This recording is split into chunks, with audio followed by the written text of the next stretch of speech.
that show-wise, Cinderella is playing at Riverwalk Theater, and I'm hearing really, really good things about that. It is a children's show. It's for kids. But it's very fun. It's got some gender bending in it. The stepsisters are played by men.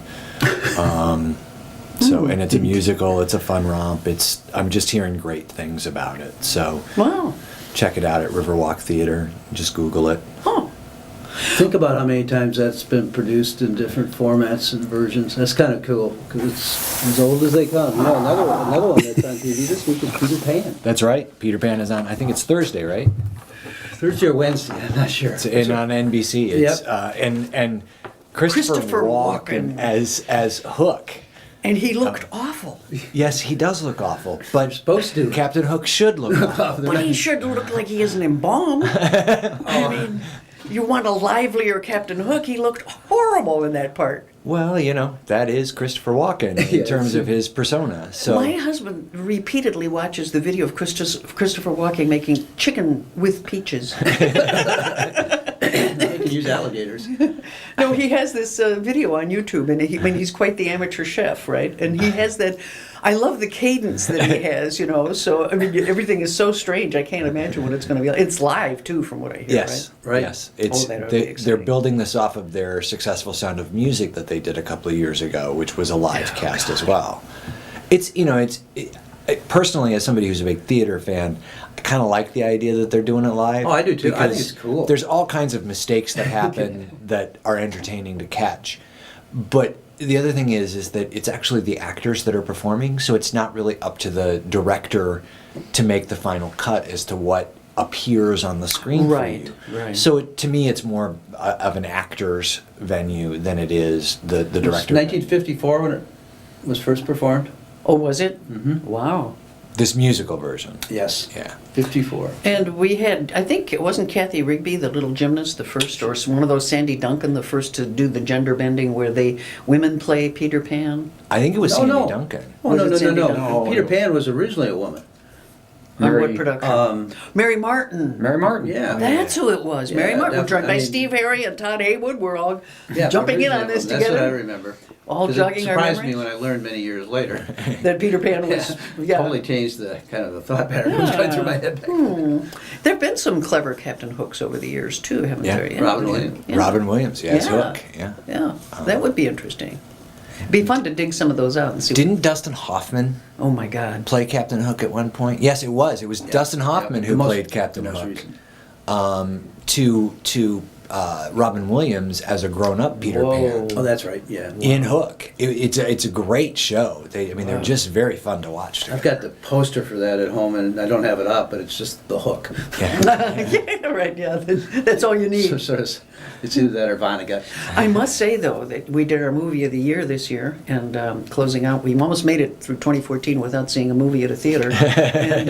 But we did go last week and see Birdman, which was absolutely fantastic. It was a wonderful film. I guess when you only see one a year, everything looks really good. But this was a really good movie, and I would recommend to anybody that might want a little bit of joy to go see that movie. There is a scene where Michael Keaton, who was himself once Batman, as we all know, and is now playing, in essence, this sort of failed ex-superhero Birdman here, ends up in his tighty whities walking down Times Square because he locks himself out of the theater and he has to get there to deliver his lines. And it's just a classic. I mean, it's one. They wouldn't notice him in time. They did this time because he's a celebrity.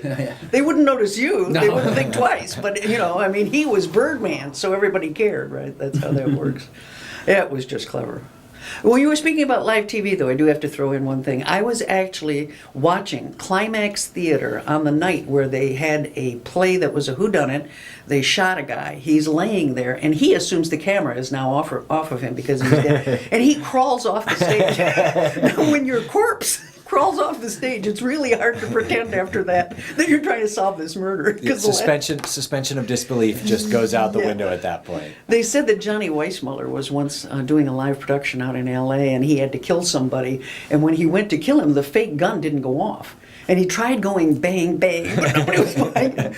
So he grabbed the guy, and he had a knife in his, but it was a rubber knife. And so he finally grabbed the drapes from behind, wrapped it around the guy's neck, and said, "I'm now choking." Kill me, please.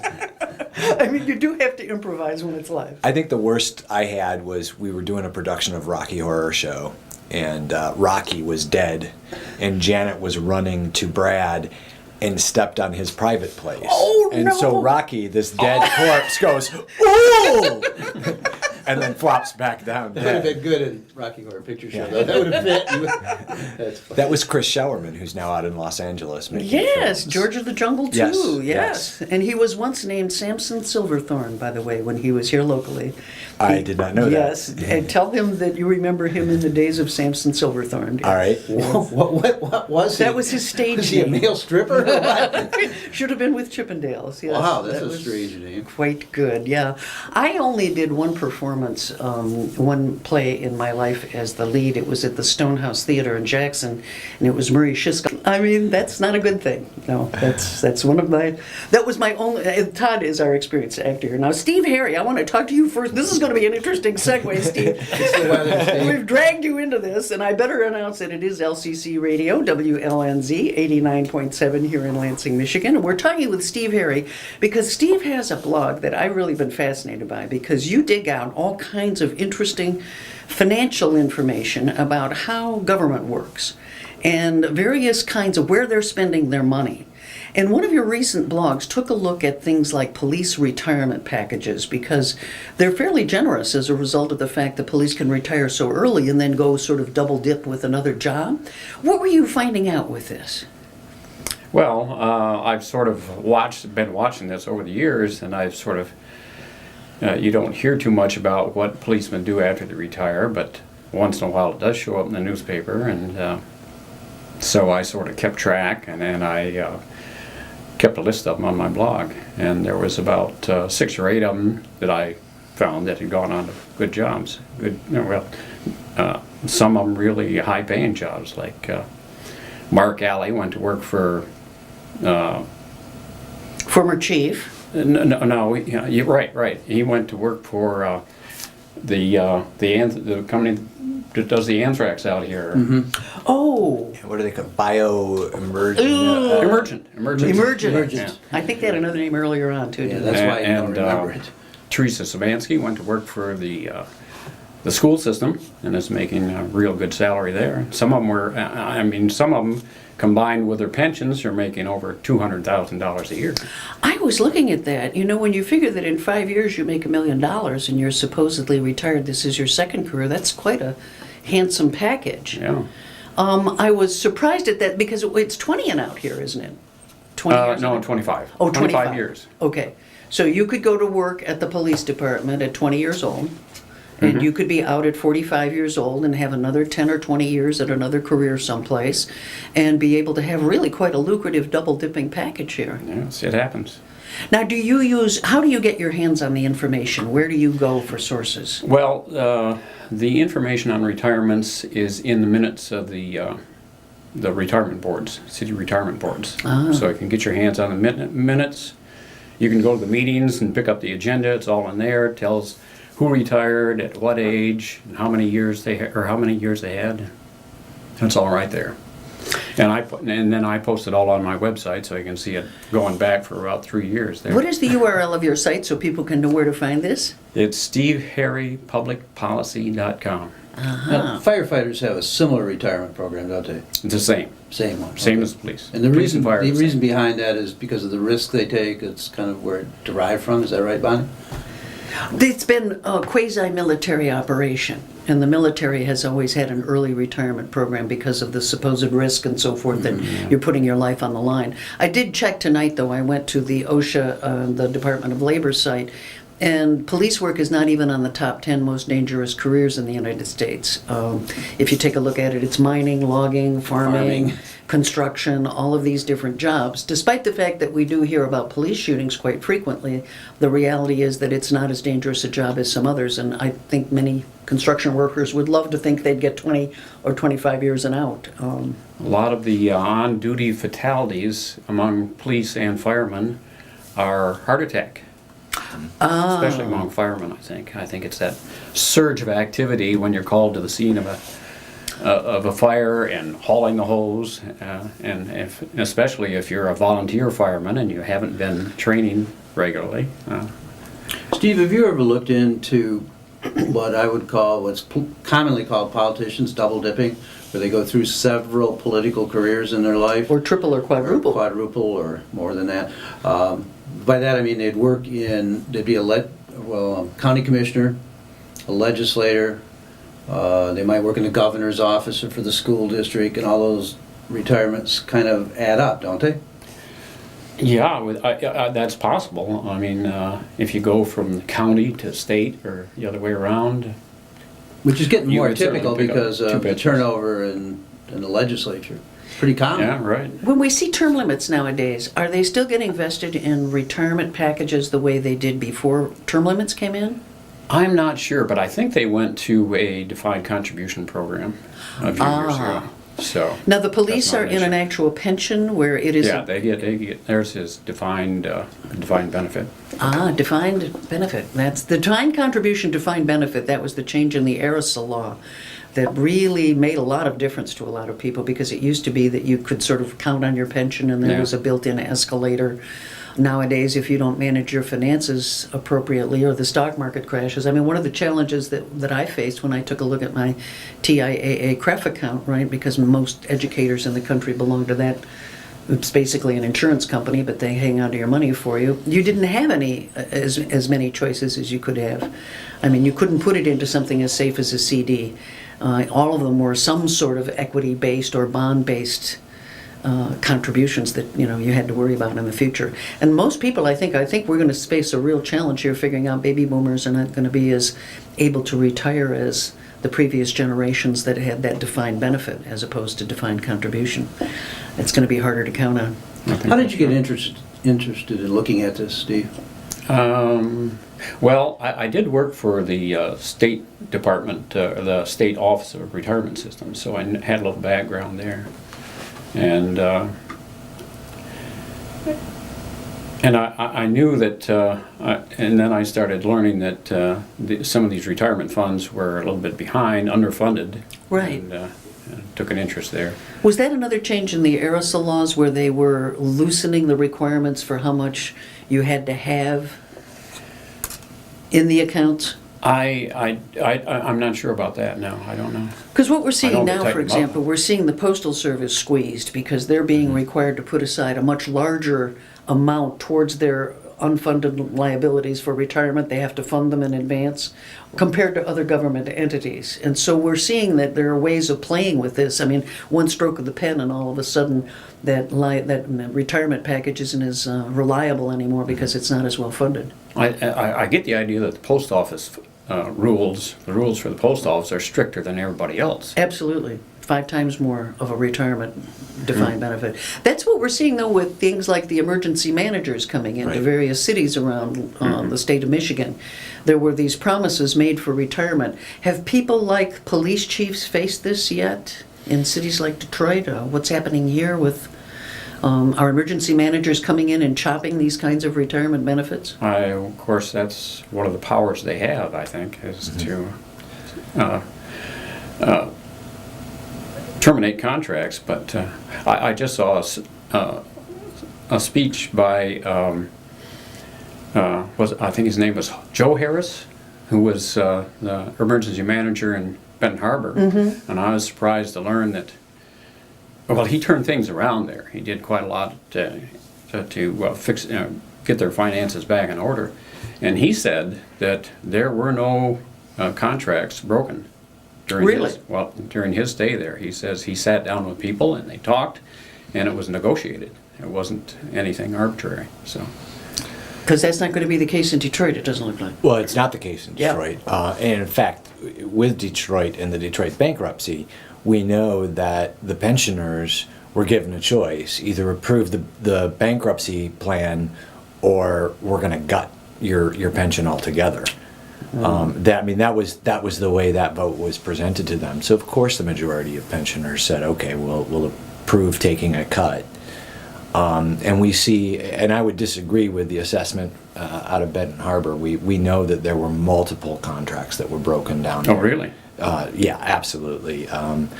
There were violations of property agreements, the public broadcasting union system. contracts. Yeah, but it's not just the union contracts. Okay. There's property contracts that were violated. There was they sold off the public broadcasting system down there in violation of FCC rules and regulations. I mean, just all kinds of stuff. And we see that happening with all the emergency managers.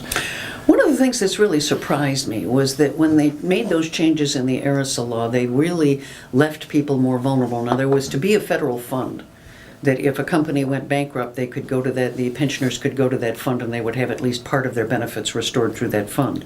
But that fund has really started to go by the wayside. It's a very great concern to me that we do seem to have a system where your promises are made to you about your retirement, but they don't necessarily have to be fulfilled. At the same time that we see what I would think of are fairly luxurious benefits for some people, that seem to be staying in place. So I don't know have you seen, how are those decisions made? When you worked for that office, how did that work? Well, with the state, of course, the state is backs the pensions, and in the state constitution says that governments must follow through on their pensions. They're guaranteed. You make a promise for a pension, and you have to deliver it. So. And also, you talked about ERISA. There is also state laws that govern, or state law in Michigan that governs pensions that is pretty strict, I think. And the state watches over these pensions pretty well, I think. So Michigan has had, in the past, when the auto business was booming, they did have a large state government with a lot of people who have these pensions funded. What does that look like in the out years? Are we looking at, how are those funds doing? State funds? Yeah. Well, I think that the state pension funds are still quite a lot underfunded. They're behind by quite a lot. That would probably be the same thing for the city of Lansing. Yes. And that was one of the things that, Snyder was criticized for, is this whole argument was going back and forth about how he cut education benefits. Well, one of the things he did is he put a lot of money toward the teachers' pensions. And of course, he put it toward the pensions, not as much as available to the teachers, to the classrooms. But it has to be done. I mean, both have to be funded. I mean, both. It takes money, and it's all part of the same thing. It's the school funding.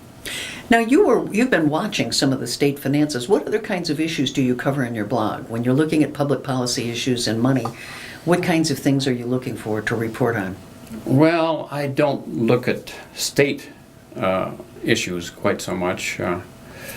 My main interest is, for the most part, is City of Lansing. Marketers are using? Well, I saw one of the letters that they send to people, and it did say that they're using it to advance the cause of the police in the legislature. So that's pretty honest, except it's only 20% of the money that they collect that's going toward that. But So first of all, only $1 out of 5 is actually going into the cause that they say it is.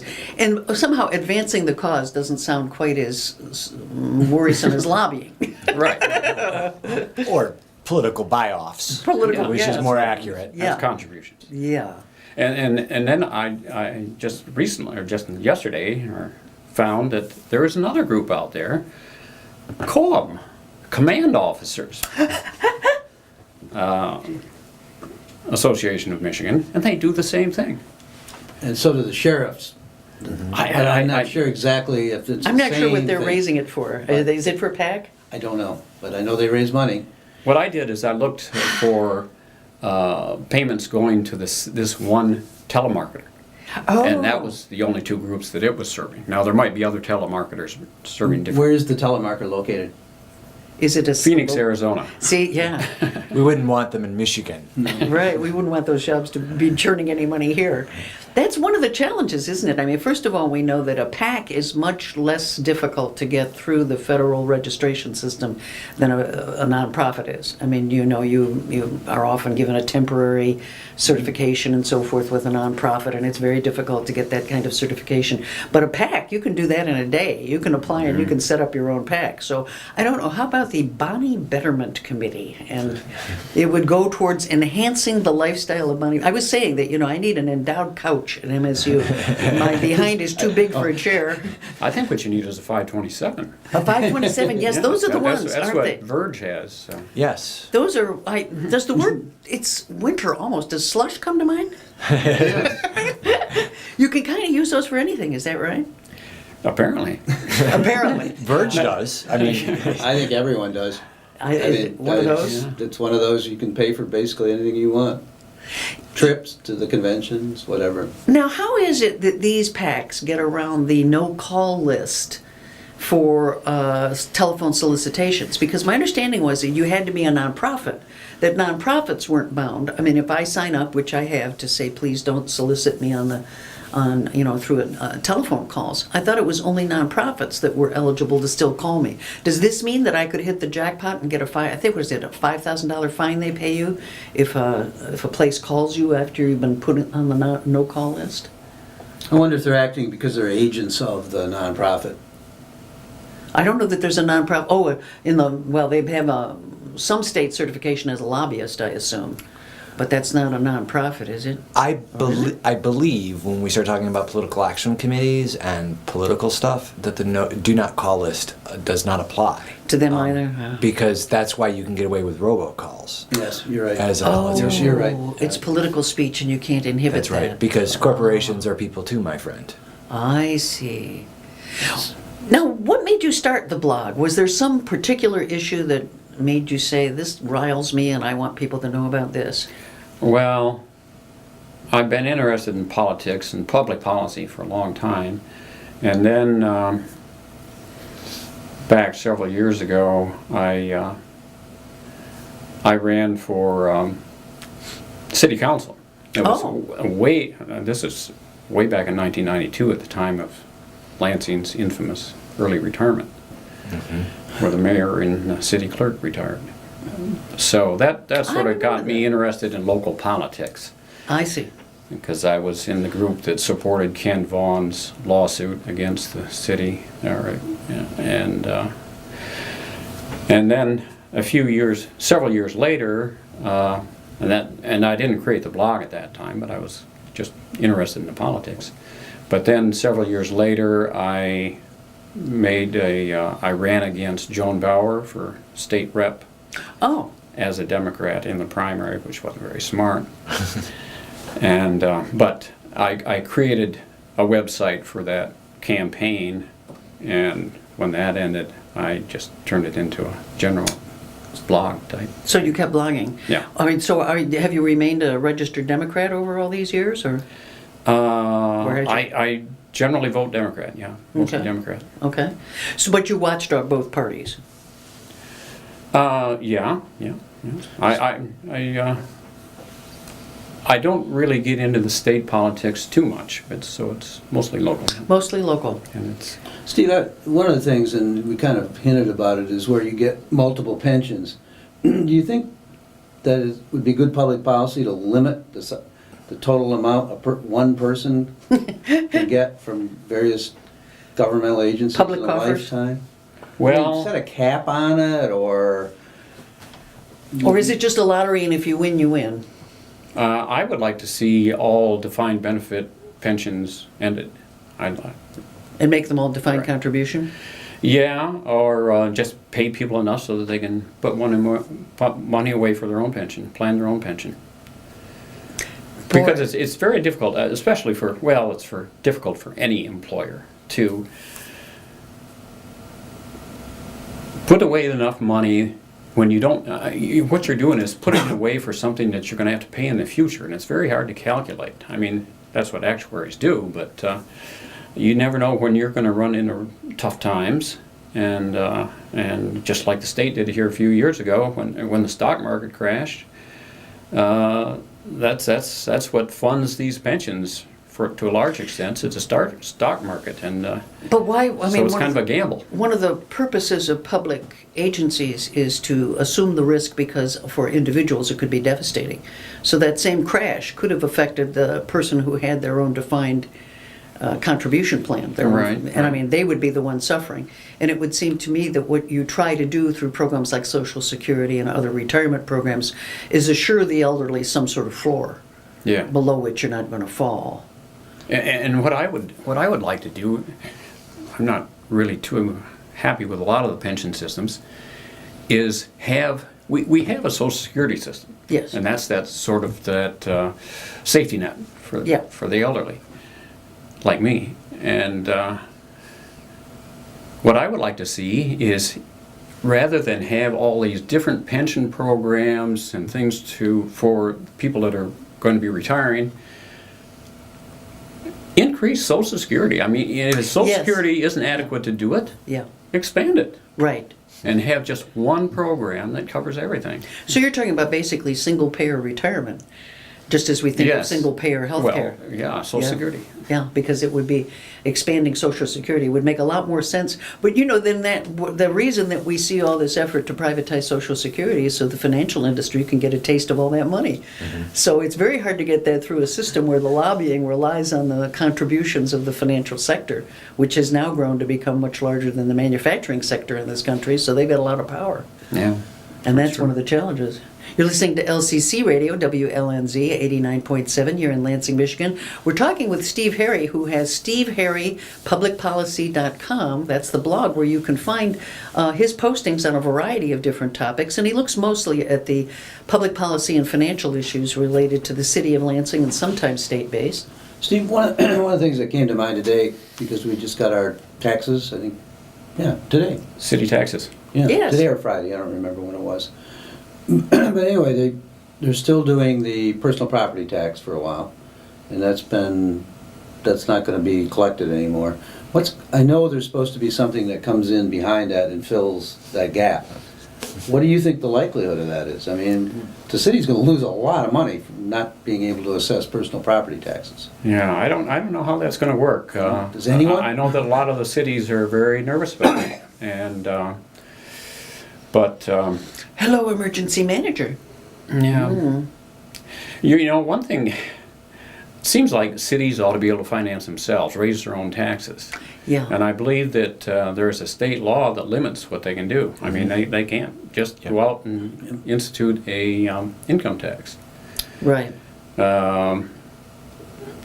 Maybe they can, but they're limited in how much they can, what percentage they can charge. And Didn't also- Headley also limit how much you can raise taxes in Oh any yeah, one there's time? all kinds of limitations on Yeah. it. The I also- amount of millage and things like that. I also think you have to be in a certain population size in order to do Right. an income tax. So like the city of Williamston would not be able to raise an income tax, whereas the city of Lansing could. So I think there's some It might be economic 50,000 disadvantage people. there. You know, Yeah. there definitely is a cutoff. So But there's other entities like the airport authority that can. Do whatever they want. Yeah, they raise there's no vote on it. Yeah. But it seems wrong that the states tell cities that they can't raise their own money with a tax, and then doles out what they think that they need, or I Well, don't know. that's the issue with fixing our roads. Cities are worried they're not going to get, the money's not going to trickle down to them. We're going to fix the highways and those, and that's not going to happen. Isn't it interesting to live in a state where they refuse to fix the roads, but they want to raise the speed limit on some of those highways to 80? What is it? I think the way they solve the pension problem is they're going to kill off more Michiganders, so they won't be there to collect their pensions. I mean, you start doing 80 on some of these roads, I think you're taking your life in your hands. in fairness, now those are rural areas which are represented by GOP representatives, and they did, when they passed some funding, some emergency funding, supplemental funding, that money went for roads to the GOP districts and not to any Democratic districts. Really? So those rural areas that want to go up to 80 miles an hour, those roads are likely fixed. So because there was some favoritism that was played there. Roads are a big issue here, and it's going to take a fortune to fix the ones we've got. Steve, do you see any emerging issues in the city and finances, other than the things we've talked about? Is there anything that's on your mind right now? Well, I know that they just negotiated well, I shouldn't say just, it was back in May, I think, or something like that. They negotiated a new contract with the firefighters. And they've changed the pension plan slightly for new firefighters. Ah, So they can't get out at 25 or 25 and out. Oh, Doesn't really? apply to them anymore. They have to be at least 50 years old, which well, yeah, that's still which close. keeps isn't them it? there. It's going to keep some of them there a few more years. And there's some other changes too, but I was surprised that when I found out about this that I hadn't read anything about it. I mean, this happened way back in That raises a May, real something like question that. for me, Steve. You fill a niche in the community that traditional news media used to provide. We used to have the luxury. I mean, when I moved here, there were between 35 and 40 people in the newsroom downtown at LSJ, Lansing State Journal. And we don't have anywhere near that number of reporters at the local paper here, even if you add in the new M Live Lansing edition, doesn't have print, but it has online. So that we rely on bloggers like you to be able to fill in these important sources of information for us. Is that kind of the role you see yourself filling as yeah, a isn't citizen that a journalist? shame? Yeah. Well, I mean, and who do you hand it off to when you get tired of doing it? Right. I mean, then it just doesn't happen. It's so hit or miss now in communities. I mean, don't you think that this should be the function of a local paper to?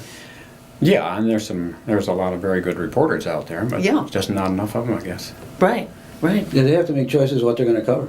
It's really difficult, I think. I wouldn't want to be in their position. A lot of it's based on how many clicks their stories get. Clickbait. So you got to get a sports hook Best on it craft- right away. Guess best craft beer, best pizza, best Yeah. this, best that. Yeah. You can get click-throughs for those, but you're not going to get clickbait And the for Lansing others. State Journal is going through a transition now to a digital construct as well, where the reporters are going to be more self-directed for digital content, That which is a means really nice newsroom- way of saying MLive and clickbait.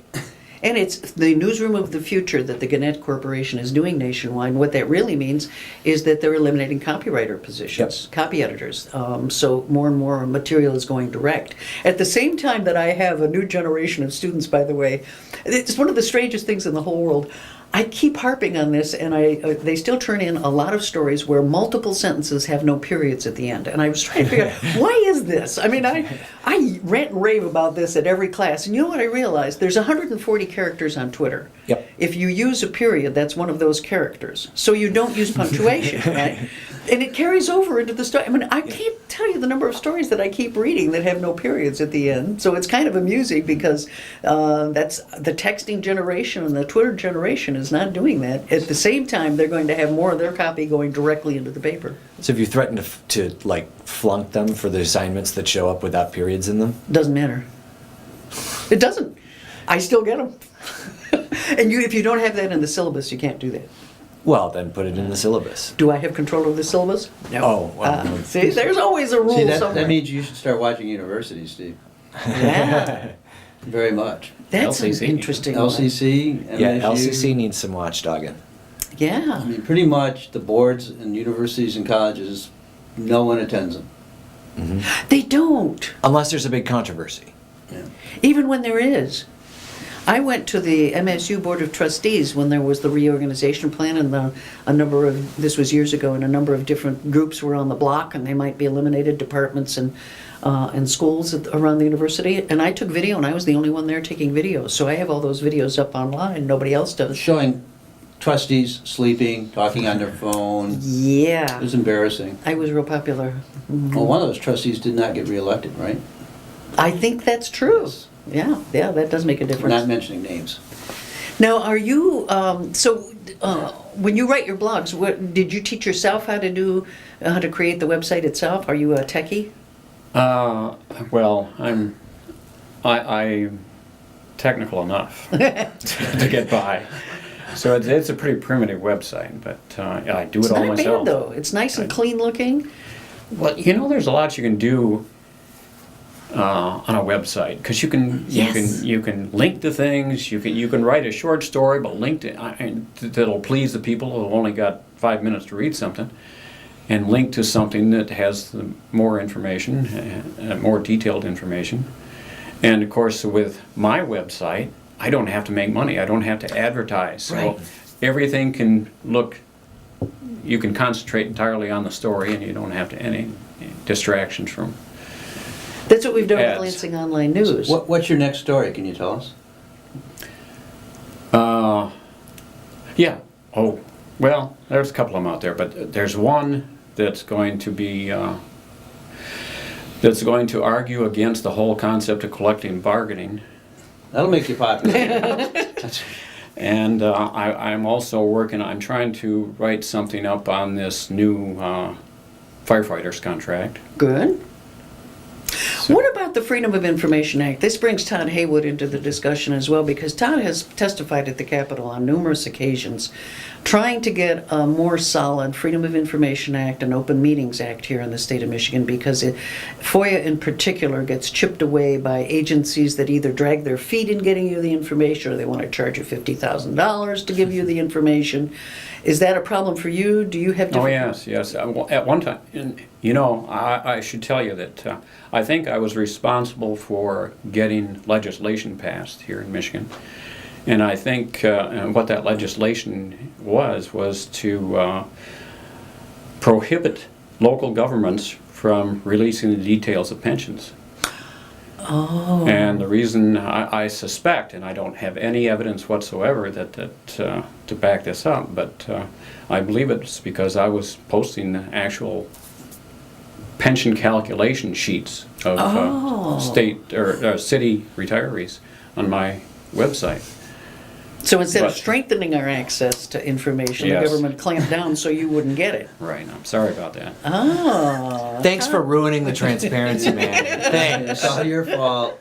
If people wouldn't have asked for information. This is But- LCC Radio, WLNZ 89.7 here in Lansing. I've got to ask Todd, what is the status? Is that bill coming up again? I don't think it's going to come up or go anywhere. I think actually there's a bigger focus on, there's a much bigger focus right now on the issue of display ads for the The public notices. public notices. Which will bankrupt That's- a lot of community Yeah, newspapers. that looks like it's going to go through the House and the Senate for lame duck. Have to post on the website? Yes. Right. That's what I thought, yeah. And that would, right now, the way those public notice laws are written, it's pretty strict. You have to have a Yep. lot of really specific information to print. Online, there's the way they're writing this law right now, that would even limit the amount of information that you would get with an online notice. So I think it's actually bad for transparency. Forget the economic issues about how we're funding newspapers, and the reality is these public notices generally fund our local newspapers Weekly these newspapers days. really rely on them. But there's the bigger issue of transparency. I Yes. mean, I have been known to sit in local places and read the public notices and giggle about the ordinances, such as one shall not purposely propel a snowball at another person. That was in the disorderly conduct statute in East Lansing that I laughed and laughed about. So, But that's the kind of thing that the community really does need to have access to. Absolutely. Somebody else pointed out, too, that the web is infinitely correctable, and it is also infinitely easy to lose things on the web. absolutely. So it may be more difficult to find them, they may disappear, and they may be corrected or changed without you knowing that any change was made. So that's a concern. I think the economics of the news business nowadays, too, is that many news organizations, they count on that. That's a significant That could part be of their it. profit margin. It could be. And that really makes that even a less viable business than it has been recently, so that's a Yeah. real concern. We're going to need a whole roster of bloggers out here. We're going to have to clone Steve, and more people come and help out at Lansing Online News. There's that new enterprise that Alice Dreyer is doing out in East Lansing as well, the East Lansing Info, that is a new citizen journalism blog. A lot of people are trying to help and try to get information to people, but it's difficult because we're all doing it as a sort of part-time labor of love, and that's not always easily done. I do think we need this group of retirees, though, Steve, because we have the time we can devote. And we don't need the money. Yeah. And you got expertise. Yes. Yeah, there's You're so not many like a people. 22-year-old journalism Right. graduate that couldn't figure any of this out. And that doesn't live here, and never lived here. And their doesn't- editor lives in Ohio. Yeah, we were just talking earlier that Megan Holland is no longer going to be doing the editing of the Lansing online portion for M Live because it's now going to be supervised from Detroit. And while virtual offices nowadays are more and more common, it's still difficult, I think, in the news business when you don't have people right there to be able to bounce ideas off easily and already have to supervise more people. Having worked for 7 years in a digital sort of Environment. cyber environment, I disagree with you. I mean, I think it comes down to who you've got working with you. Well, it's You how know, many people you're supervising. Well, I mean, obviously that plays into the role too. But I do know that when I was with American Independent News Network, we could turn to each other on a regular basis, and we were always bouncing ideas off of each other, whether it was through email or Google Chat, or there were that. But you already have the editor in Detroit who has been putting out a publication who's now going to be putting out two. That seems to Yeah, me. he's going to be strapped. We did that with managing editors at American Independent News Network. Michael Grass, who was phenomenal. I think he was probably one of the best editors I ever worked with, doing a lot of that sort of stuff. So I'm not as concerned about that model. I'm concerned that we're losing the historical knowledge that Megan Holland brought Yes. to the Lansing hub. I think that's much more important, and I think that's a bigger issue with journalism, period, in our area particularly. There just are not, that history doesn't exist anymore. And when you don't have that history, things can happen where the local reporters go, oh, this lovely thing happened, and then you talk to somebody who's actually been around for 15 years, and they go, well, wait a minute, we tried that 15 years ago, Right. and it was a complete failure, and here's why. Why are we doing it now? So That's what bothers me. Both the model of, I've been involved in two major movements, journalism and policing, and both of them used to be blue-collar jobs done by locals. And you worked your way up from copy boy, or you started at the police department, running errands and that sort of thing. But now we professionalize them so that people come into communities they know nothing about.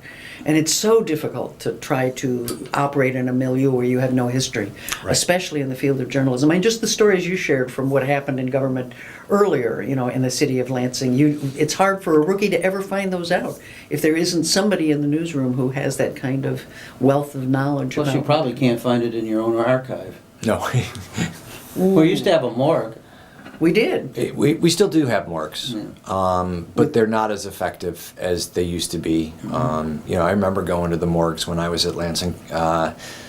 Ingham Newspaper Company, the Dirk Millman's operations, and digging through the archives in the morgues and going, okay, this is important. I mean, that's really how you learn the community is through those morgues and those bound. What are morgues? A morgue is a term for where you put all of your newspapers. Where you put your dead Okay, newspapers. so all your You're dead because you put it to bed. It's dead. So, but it's an archive, really, Yeah, right. and you can go back as long as the newspaper. Yeah, one of the interesting things is the Detroit News just donated their archive to the State Historical Archives. That's wonderful because And we they're found. they're going to digitize the record, so you can go look up something, and they're vertical files. They clipped every newspaper for 80 years or 100 years. One of the things we Pretty found in amazing. other places is that they literally just dumped them in the dumpster. Well, it's happened at libraries all across the state. It has. In fact, never mind. Jill knows where all the bodies are buried. I bought a bunch of archival stuff at a estate sale recently. And found some interesting stuff in it, I suspect. Yeah, and they just took it. Somebody was given the archive to take home because they're throwing them out. Oh, that's sad. It was kind of a neat record. Yeah. Well, we need to switch gears quickly because we've had so much fun talking that we've invited Todd to talk about one thing and then we talk to him about other things. So we need to find out today. Today Bait and is switch. International AIDS Day. It's World AIDS Day. Oh, it's not called International. No, it's called World AIDS Day. Yeah, and actually here in Lansing, it's the beginning of World AIDS Week by official proclamation of the city of Lansing. That happened last week. Today is also Dr. Peter Gulick Appreciation Day. I like that. Dr. Gulick, for those who don't know, is an infectious disease expert who's been treating the HIV epidemic in Lansing since 1983. Wow. So he's really he actually started seeing his first patients in 1981 at the Cleveland Clinic. Oh, wow. When it was still GRIDS, Yes. age-related immune deficiency syndrome. Yeah. So he's really seen the history and lived the history of the epidemic. Wow. So, and he's just a phenomenal resource for us to have in this community, and really a blessing. So, congratulations to him for that. Now, there are going to be some upcoming activities, is that right? Right. That people need to know about. Right. There's testing tomorrow at the Lansing Area AIDS Network. On Wednesday, there's a fundraiser hosted by Suits in the City, which is a gay networking group. That's going to be at the Lansing Art Gallery.